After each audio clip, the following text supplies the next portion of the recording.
Hello everyone, how are you doing? This is MD Tech here for another quick tutorial. In today's tutorial, I'm going to show you guys how to take a screenshot on your Windows 10 or Windows 11 computer. So this should be a pretty straightforward process, guys. And without further ado, let's go ahead and jump straight into it.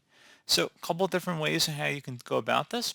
If you want to first start, you can tap the Windows, Shift, and S key on your keyboard at the same time. So again, Windows, Shift, and S. And then you can draw a shape, or you could just do the full window here. So if you go to Window Snip, or you can also do a full screen snip here as well. And you just took one, and it's been copied to our clipboard, as you can see. So if you had an application like WordPad or Microsoft Word, you could paste it in, like you see right here. So that's one thing you could do. So again, that's the Windows, Shift, and the S key.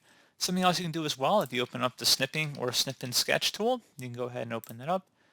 And it would work in a similar way as well. You could do specific windows, full screen, or rectangular mode. Again, it would work in a very similar fashion, like I said. And then you could save it, modify it, open it up in Paint, do whatever you want with it, basically. So pretty straightforward. And as always, thank you for watching this brief tutorial. Do hope I was able to help you out, and I do look forward to catching you all in the next tutorial. Goodbye.